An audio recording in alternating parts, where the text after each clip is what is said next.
అందరికీ నమస్కారం అండి. Welcome to my channel virus garden. అయితే మెంతులు కొంతమంది రావట్లేదని చెప్తురండి.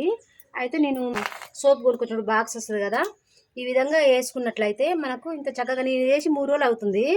అయితే నాకు రావట్లేదు అని అంటున్నారనమాట. ఏం లేదండి, సింపుల్ ఇంట్లో ఉన్న మెంతులతోనే చాలా చక్కగా పండించుకోవచ్చు అనమాట.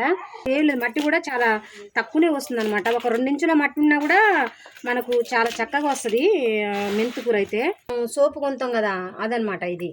అయితే ఈ విధంగా మనం పోసుకోవాలి, కానీ మట్టి చాలా లూజ్గా ఉండాలన్నమాట. ఇట్లా ఒత్తితే లోపల పోయేటట్టు ఉండాలన్నమాట మట్టి. అదైతే నేను వేసి 3 రోజులు అనమాట. చూసిగా ఈ విధంగా మనం చల్లుకున్నట్లయితే కొంచెం ఒత్తుగా చల్లుకోవాలి. కొంచెం ఎత్తుగా చల్లుకొని నీళ్ళు మొత్తం మట్టి మొత్తం తడిసే విధంగా పోసుకోవాలన్నమాట.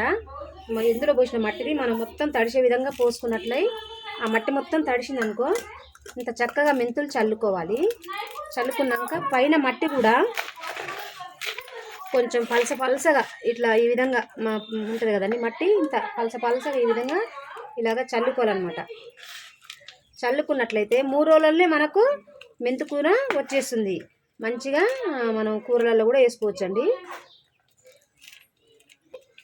చూసిరు కానీ ఇంత చక్కగా మనం నీళ్ళు పోసేటప్పుడు కూడా ఇలాగ ఒకేసారి ఒక దగ్గర పోయొద్దు అనమాట. ఇలాగ చల్లుతూ నీళ్ళని మనము పోసుకోవాలి. ఇలాగ పోసుకున్నట్లయితే మనకు చాలా చక్కగా 3 రోజులనే మెంతులు వస్తాయండి.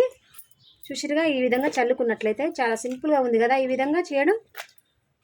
చూసిరుగా నా వీడియో కనుక మీకు నచ్చినట్లయితే లైక్ చేయండి, షేర్ చేయండి, సబ్స్క్రైబ్ చేసుకోండి. అందరికీ చాలా థ్యాంక్ యూ అండి.